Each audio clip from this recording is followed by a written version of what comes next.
our good friend Ricky Savard says, I've got a funny guy you need to talk to. And that funny guy is Michael Furr. Let's watch some of Michael's stuff.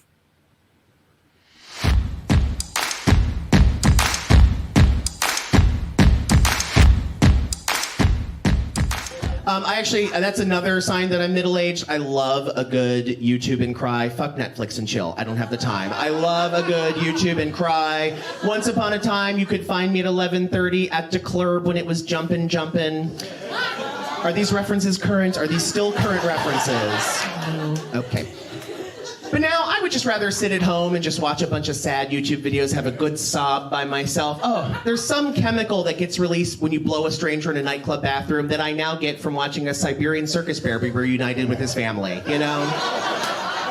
Like, run, Bosco, run.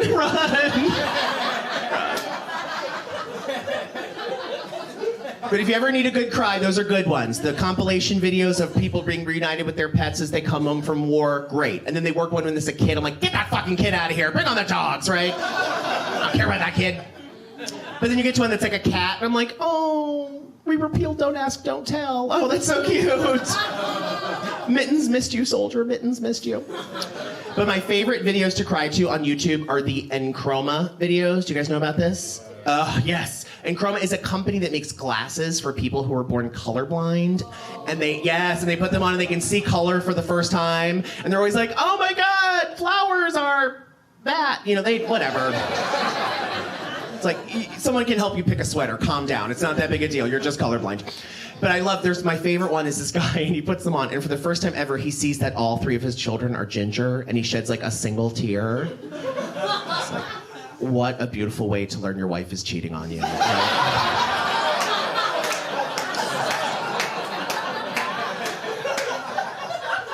He's like, I don't know what that color is, but I'm gonna see someone with hair like that, I'm gonna fight them.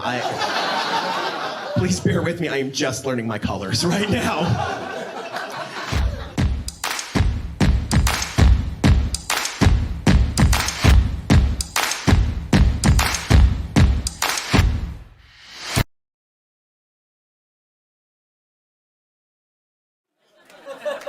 I actually think that left-handed and right-handed is a really good analogy for sexual orientation, because think about it. You're born left-handed or right-handed based on absolutely nothing.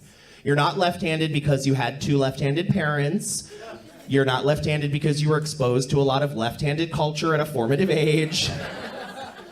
You're not left-handed because your one cool hippie liberal aunt took you to a left-handed pride parade. And you looked up and you thought, wow, these southpaws sure know how to get down. They're so colorful and fit. I want to be a lefty one day. And if you are left-handed, there's nothing you can do about it. You can't change it, even if you never act on it. Even if you spend your whole life only writing your name with your right hand, like, I'm a right-handed person, that's right, yeah, just the way God made me. You know what I love? Being right-handed. You're gonna know deep down inside yourself that you are living a lie. And also, everyone can tell. The second you leave the room, everyone's like, so Steve's left-handed, am I right? Yeah. He totally seems left-handed. Not that there's anything wrong with that. Why wouldn't he tell us? Do we seem like we don't like left-handed people? I have a left-handed cousin, I love him. Do you think it's one of those things where even he doesn't know he's left-handed? That happens, right? He is very religious. I hear that happens. He's got to be left-handed. Look what he's wearing.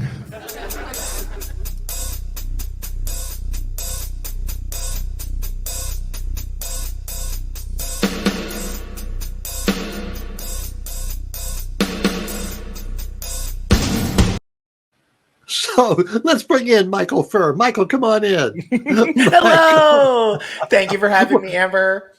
Were you laughing at your own stuff? Well, I'm laughing at how long it's been since, I've done a lot of that material. So it's kind of like, it's like looking at your high school yearbook and you were like, oh, well, for the time it was okay. Oh no, it's topical. It's still very topical for a new audience. Of course, yeah. So Michael, where are you based from? I live in Baltimore. Mm-hmm. All right. Baltimore, Charm City. How'd you get started in comedy? Well, I'm a writer, and I had done a lot of comedy. I used to do comic books, and I wrote a few books, and I always wanted to perform on stage, but I was kind of nervous. I think like a lot of like kids who grow up gay and weird, I was a little afraid of public perception of me for some reason. And and then unfortunately my father died very suddenly, and it was a big wake-up call to me that like if there's things you want to do and you're putting them off and you think there's going to be a better time, the time is now. Because I really felt like, he never got to retire. He didn't get to enjoy his later years. And I really wanted to do a lot of the things I had been putting off or that I'd been afraid of. And getting on stage and doing stand-up was a big one. And, here it is a decade later. It's my full-time job. Tell us about those first early times getting on stage. I was more worried about being comfortable in front of people than I was about my ability to write or craft jokes. So really, I waited until there was an open mic happening at a place that I already felt comfortable, where I knew some of the bar staff and it was in the gay neighborhood and it was gay people. So I was like, okay, I can do this. I feel comfortable with the venue. And so I really just went on stage and just kind of talked and told a story about a movie I had seen and just kind of told a funny story. And it went so well, I actually got booked. I got booked off of my first open mic. I mean, the booker didn't know it was my first open mic, and I certainly didn't tell them. But at the same time, then I realized, oh, I can do this. And the writing part of it was something that I already did. So that part was sort of easy. So once I felt comfortable, I just had to keep doing it. And, and then I do improv and I coach improv and I write sketch. And so I do all these different things in the comedy family. And all I had to do was just start doing it, So you said you wrote books. What kind of books did you write?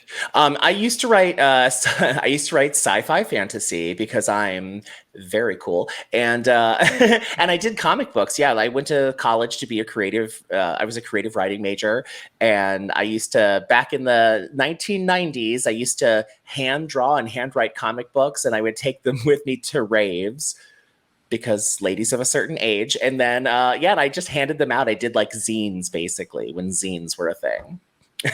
when did you transfer from doing comedy as fun to being comedy as a full-time gig?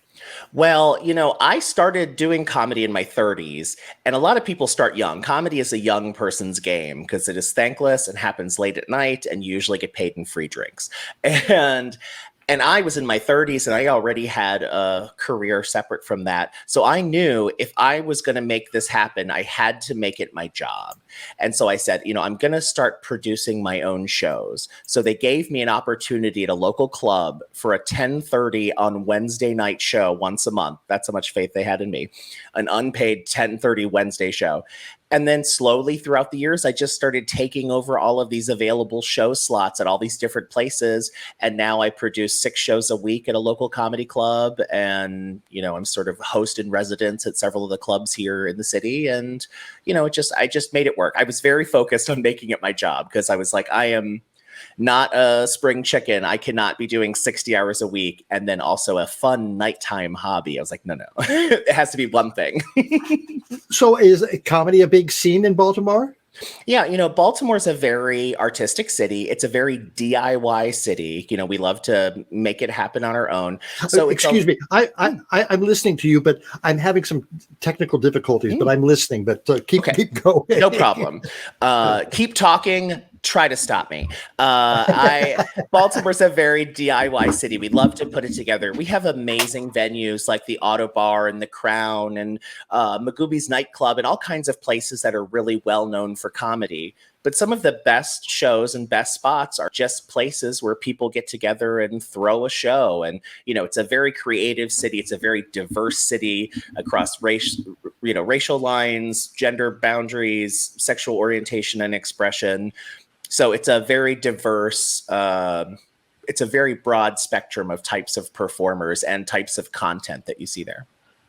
So how many comedy clubs are there in Baltimore? So there's really only 2 big comedy clubs that are known like chains, but we have, about 24 other venues that regularly do shows. And then the venue that I work at as a producer is, strictly comedy.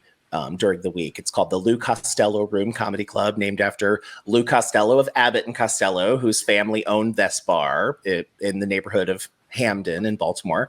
And he owned the bar and he hung out there and he spent much of his later years there. So the owner has kept it comedy ever since. And we do 4 to 6 shows a week up there every single week. So how do you get your comedians? Who are you looking for and how do you book them?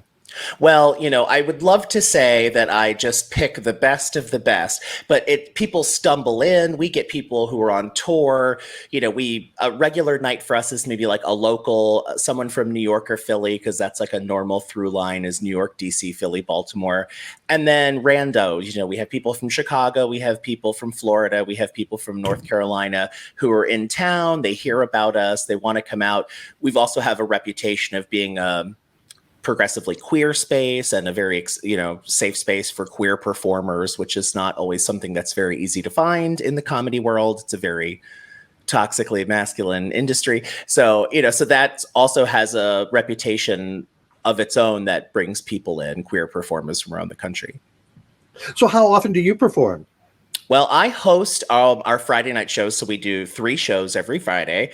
And then I usually host every other Saturday is my comedy variety show that I do there every second and fourth Saturday. And then, so I'm up on that particular stage at my club at least 5 times a week.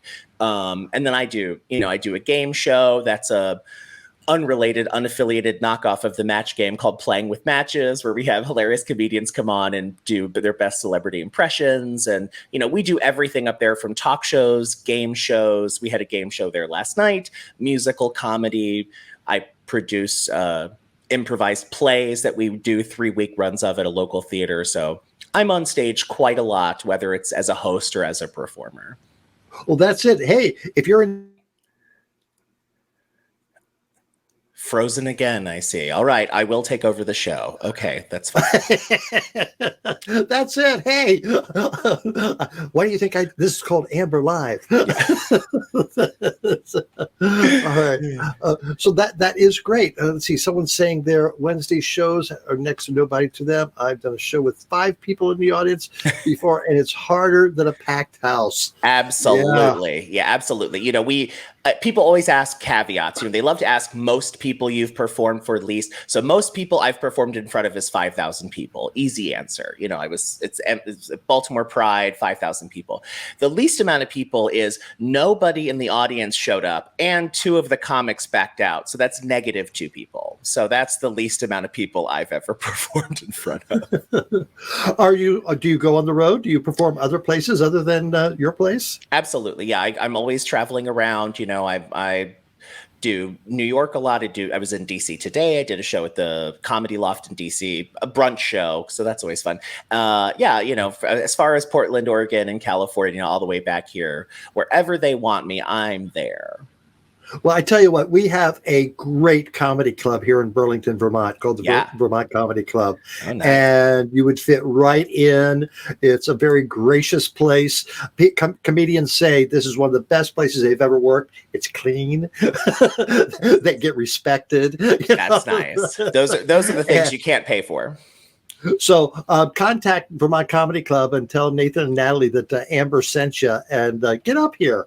It's a great place.